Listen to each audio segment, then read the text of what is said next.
નમસ્કાર સૌ મિત્રોને. એજ્યુ સબર પરિવાર વતી 20 એપ્રિલ 2019ના કરંટ અફેરમાં હું મુકેશ ડેરવાળિયા આપ સર્વ મિત્રોનું હાર્દિક સ્વાગત કરું છું. 20મી એપ્રિલ એટલે એવા મહાન ઇતિહાસકાર તો ન કહી શકાય, પરંતુ એવા વ્યક્તિ કે જે દ્વિતીય વિશ્વયુદ્ધ માટે સૌથી જવાબદાર ગણવામાં આવે છે અને જેની આત્મકથાનું નામ છે મીન કેમ્પ. પરીક્ષામાં પૂછાઈ જાય અને ઘણી વખત પૂછાયેલો કે મીન કેમ્પ, જેનું ગુજરાતી થાય છે મારો સંઘર્ષ, કયા વ્યક્તિની આત્મકથા છે? તો એવા વ્યક્તિનો આજે વાત હું કરવા જઈ રહ્યો છું. તો હું વાત કરું છું દિન વિશેષમાં 20 એપ્રિલ એટલે કે એડોલ્ફ હિટલરનો આજે જન્મદિવસ છે. અને એડોલ્ફ હિટલરનું પ્રતીક શું હતું? એની એક સેના હતી અને સેનાનું નામ હતું નાઝી પાર્ટી. તો નાઝી પાર્ટી આપણે હિન્દુના પ્રતીક માટે જે ઉપયોગમાં આવે છે, જેને આપણે સ્વસ્તિકનું ચિહ્ન કહીએ છીએ, હિન્દુ ધર્મમાં પવિત્ર સ્વસ્તિકનું પ્રતીક એ નાઝી પાર્ટીનું સેનાનું ચિહ્ન હતું. અને મિત્રો, મેં અગાઉ વાત કરી આ હિટલર અને હિટલરની આત્મકથાનું નામ છે મીન કેમ્પ એટલે કે મારો સંઘર્ષ. તો તેમનો જન્મ 20 એપ્રિલ 1889 ઓસ્ટ્રિયામાં તેમનો જન્મ થયો હતો. અને એ સમયે 1889ના સમયે ઓસ્ટ્રિયા એ હંગેરીમાં હતું. તો મિત્રો, આ રીતે તેમનો જન્મ થાય છે. અને જર્મન રાજકારણી અને નાઝી પાર્ટીના નેતા એવા આ એડોલ્ફ હિટલર, તેઓ 1913માં ચિત્રકાર બનવાની ઈચ્છાથી જર્મની ગયા અને પ્રથમ વિશ્વયુદ્ધમાં સૈનિક તરીકે તેમણે ભાગ લીધો. 1920માં હિટલર નાઝી તરીકે ઓળખાતી નેશનલ સોશિયોલિસ્ટ જર્મન વર્કર્સ પાર્ટીમાં તેઓ જોડાય છે. અને 1933ની ચૂંટણીમાં નાઝી પાર્ટી એ જર્મનીમાં પ્રમુખ પાર્ટી તરીકે ઉભરી આવે છે અને હિટલર જર્મન સરકારમાં ચૂંટાય છે. હિટલર તેમને પોતાની જાતને ફ્યુહરર એટલે કે નેતા તરીકેનું શીર્ષક આપ્યું કે પોતે જ પોતાની પાર્ટીનો નેતા થઈને બેઠો. અને હિટલરે સપ્ટેમ્બર 1939માં પોલેન્ડ પર આક્રમણ શરૂ કરીને યુરોપમાં બીજું વિશ્વયુદ્ધ શરૂ કર્યું હતું. તો એપ્રિલ 30 એટલે કે 30મી એપ્રિલે 1945ના રોજ હિટલરે પોતાની બંકરમાં, પોતાના હાઉસમાં આત્મહત્યા કરી લીધી. અને આ રીતે હિટલરનો ઇતિહાસ આજે પણ આપણે ઇતિહાસના પાને ભણીએ છીએ. તો અહીં વાત આવે છે હિટલરની અને દ્વિતીય વિશ્વયુદ્ધની. તો હું તમને વાત કરું છું પોલેન્ડ વિશે. તો ઇતિહાસના પાને સૌથી મહત્વના બે વિશ્વયુદ્ધ આપણે જોઈએ તો પ્રથમ વિશ્વયુદ્ધ અને બીજું વિશ્વયુદ્ધ અવારનવાર પરીક્ષામાં પૂછાય છે. તો પરીક્ષામાં પ્રશ્ન પૂછાય કે દ્વિતીય વિશ્વયુદ્ધ માટે સૌથી જવાબદાર વ્યક્તિ કોણ હતો? તો એડોલ્ફ હિટલર. એનું કારણ શું હતું એ તમે જાણો. તો જર્મનીએ પોલેન્ડ ઉપર આક્રમણ કરે છે અને પોલેન્ડ જીતી લે છે. અને આ પોલેન્ડને બે ભાગમાં વહેંચે છે અને આ પૂર્વનો ભાગ આપી દે છે રશિયાને. પૂર્વનો ભાગ રશિયાને આપે છે અને પશ્ચિમનો જે આ ભાગ છે તે પોતે રાખે છે જર્મની.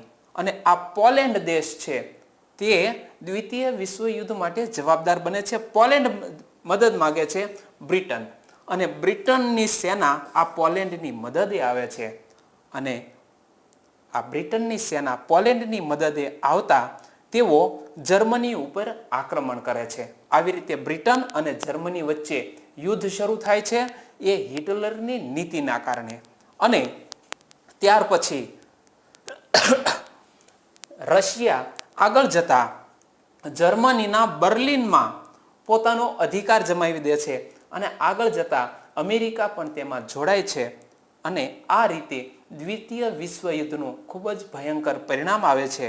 તો મિત્રો, ખાસ યાદ રાખજો. અને આ ઘટનાને બાદ રશિયા જ્યારે બર્લિન ઉપર આક્રમણ કરે છે જર્મની ઉપર, અને ત્યારે તેઓ 30મી એપ્રિલ 1945ના દિવસે હિટલર પોતે આત્મહત્યા કરી લે છે. અને ત્યાર પછી આપણે કરંટ અફેરમાં આગળ વધીએ તો આગળની વાતમાં આવે છે ભારત દેશ. ભારત એટલે કે દક્ષિણ સુદાન. ભારતીય શાંતિ સૈનિકોને UN દ્વારા મેડલ ઓફ ઓનરથી સન્માનિત કરવામાં આવ્યા છે.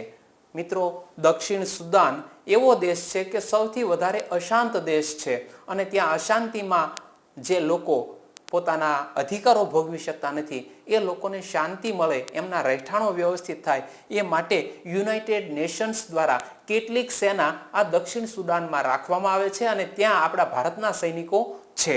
તો ભારતના હાલમાં 150 ભારતીય શાંતિ સૈનિકોને સંયુક્ત રાષ્ટ્ર દ્વારા તેમની સેવા બદલ મેડલ ઓફ ઓનરથી સન્માનિત કરાયા છે. ખાસ યાદ રાખજો, યુનાઇટેડ નેશન્સ અને તેમને મેડલ ઓફ ઓનરથી સન્માનિત કર્યા છે ભારતના 150 સૈનિકોને, અને ત્યાં જે કામ કરે છે તેને શાંતિ સૈનિકો તરીકે ઓળખવામાં આવે છે.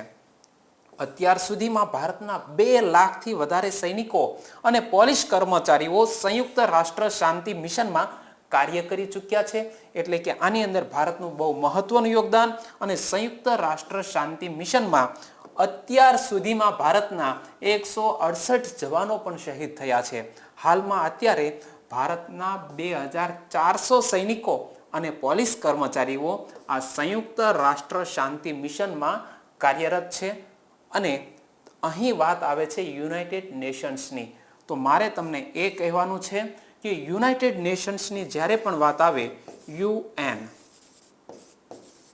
તો અહીં મારે તમને એક પ્રશ્ન પૂછવો છે કે UN દિવસ એટલે કે યુનાઇટેડ નેશન્સ દિવસ તરીકે કઈ તારીખ ઉજવવામાં આવે છે? યુનાઇટેડ નેશન્સ દિવસ કઈ તારીખે ઉજવવામાં આવે છે તેનો જવાબ તમે મને કોમેન્ટ બોક્સમાં આપશો. અને અહીં આપણે કરંટ અફેરના આગળ વધારી રહ્યા છીએ ત્યારે તમને જો વાત ગમે, વિડીયો ગમે તો લાઈક કરવાનું અને શેર કરવાનું ન ચૂકતા. આપણે કરંટ અફેરમાં આગળ વધીએ તો વાત આવે છે શ્રીલંકા. શ્રીલંકાએ પોતાનો પ્રથમ ઉપગ્રહ રાવણ 1 લોન્ચ કર્યો છે. શ્રીલંકાનો પ્રથમ ઉપગ્રહ રાવણ 1 હાલમાં લોન્ચ થયો છે. ગઈકાલે આપણે જોયું હતું કે નેપાળ દેશે પણ પોતાનો પ્રથમ ઉપગ્રહ લોન્ચ કર્યો છે. તો શ્રીલંકાનો પ્રથમ ઉપગ્રહ ક્યાંથી લોન્ચ થયો છે? તો વર્જિનિયા પૂર્વીય કિનારે નાસાની ફ્લાઇટ સુવિધાથી અવકાશમાં લોન્ચ કરાયો છે. અને આ રાવણ 1નું વજન 1.05 કિલોગ્રામ જ છે. અને ઉપગ્રહનું જીવન એટલે કે તેની લાઈફ આશરે 1.5 વર્ષ જેટલી છે. સેટેલાઇટ જાપાનના ક્યુશુ ઇન્સ્ટિટ્યૂટ ઓફ ટેકનોલોજી ખાતે 2 શ્રીલંકન સંશોધન ઇજનેરો દ્વારા આ ડિઝાઇન બનાવવામાં આવી છે. અને આને જે લોન્ચ થયો છે તેનું મુખ્ય કાર્ય શું રહેશે? રાવણ 1નું મુખ્ય કાર્ય શું રહેશે? તો તેનું કાર્ય આ કેમેરા મિશન શ્રીલંકા અને તેની પડોશી દેશોની તસવીરોને કેપ્ચર કરવાનું કામ આ સેટેલાઇટ કરવાનો છે. તો મિત્રો ખાસ યાદ રાખજો, રાવણ 1 અને તેનું કાર્ય આ શ્રીલંકા અને તેના આજુબાજુના દેશોની ભૌગોલિક તસવીરો કેપ્ચર કરવાનું કામ આ 1.05 કિલોગ્રામનો રાવણ 1 સેટેલાઇટ કરવાનો છે. ત્યાર પછી આપણે જોઈએ તો ગગનદીપ કાંગ FRS બનનાર પ્રથમ ભારતીય મહિલા બન્યા છે. તમને અહીં એક પ્રશ્ન થાય કે FRS એટલે શું? તો fellow of royal society, FRS જેનું પૂરું નામ થાય છે ફેલો ઓફ રોયલ સોસાયટી, એટલે કે રોયલ સોસાયટીના ફેલો તરીકે ગગનદીપ કાંગ નામની ભારતીય મહિલા તેઓ ફેલો બન્યા છે. અહીં તમે ઇમેજમાં પણ જોઈ શકો છો. તો એની વાત કરીએ, પ્રોફેસર ગગનદીપ કાંગ બ્રિટનની ફેલોશિપના 358 વર્ષના ઇતિહાસમાં રોયલ સોસાયટીના ફેલો તરીકે ચૂંટાયેલી પ્રથમ ભારતીય મહિલા વૈજ્ઞાનિક બન્યા છે. વર્ષ 2019માં અન્ય નોંધપાત્ર FRSમાં ફિલ્ડ મેડલ વિજેતા, કે જે ફિલ્ડ મેડલ ગણિત ક્ષેત્રે આપવામાં આવે છે, તો એવા ગણિત શાસ્ત્રી અક્ષય વેંકટેશ અને મંજુલ ભાર્ગવનો પણ આમાં સમાવેશ થાય છે. અને આ 56 વર્ષીય ગગનદીપ કાંગ એ ફરીદાબાદમાં translation health science and technology ઇન્સ્ટિટ્યૂટના કાર્યકારી નિર્દેશક છે. ત્યાર પછી આપણે જોઈએ તો ડ્યુશ બેંકે ભારતના CEO તરીકે કૌશિક સપારિયાને નિયુક્ત કર્યા છે. આ ડ્યુશ બેંકની વાત અહીંયા આવે છે તો તમે તેનો ઓફિશિયલ લોગો જોઈ શકો છો, ડ્યુશ બેંક. અને ડ્યુશ બેંકના CEO ચીફ એક્ઝિક્યુટિવ ઓફિસર તરીકે કૌશિક સપારિયાને નિયુક્ત કરાયા છે. અને કોનું સ્થાન લેવાના છે મે મહિનામાં એ પણ જુઓ. રવનીત ગિલના સ્થાને કૌશિક સપારિયાને નિયુક્ત કરાયા છે. રવનીત ગિલે ખાનગી બેંક યસ બેંકના વડા માટે બેંકમાંથી રાજીનામું આપ્યું અને તે પદ મે મહિનામાં ખાલી પડશે, એટલે તેની જગ્યા લેશે કૌશિક સપારિયા. તો સપારિયાએ કોર્પોરેટ બેન્કિંગ કવરેજના એશિયા પેસિફિકના વડા તરીકે પણ સેવા આપી ચૂક્યા છે. અને સપારિયાએ સંસ્થાકીય અને ટ્રેઝરી કવરેજ તેમજ કોર્પોરેટ સબસિડિયરી કવરેજના વૈશ્વિક વડા અને બેંક ક્ષેત્રમાં આશરે 30 વર્ષનો અનુભવ ધરાવે છે. અને અહીં વાત આવે છે આ ડ્યુશ બેંકના ભારતના વડા બનવાના છે, ત્યારે ડ્યુશ બેંકનું મુખ્ય મથક ક્યાં આવેલું છે? જર્મનીના ફ્રેન્કફર્ટ ખાતે આ ડ્યુશ બેંકનું હેડક્વાર્ટર આવેલું છે. ત્યાર પછી આપણે રમત ગમત જગત જોઈએ તો ખેલ જગતની અંદર ભારતના રેસલર એટલે કે બજરંગ પુનિયા એ 65 કિલોગ્રામ ફ્રી સ્ટાઇલ ભાર વર્ગમાં વિશ્વ રેન્કિંગમાં સૌથી મહત્વની વાત પહેલા સ્થાન પર પહોંચી ગયા છે. અહીં તમે ઇમેજમાં પણ જોઈ શકો છો બજરંગ પુનિયા કેટલા ભારની આ કેટેગરીમાં તેઓ ભાગ લે છે તો 65 કિલોગ્રામ, તે ખાસ યાદ રાખજો. તો બજરંગ પુનિયા 25 વર્ષનો યુવાન ખેલાડી છે.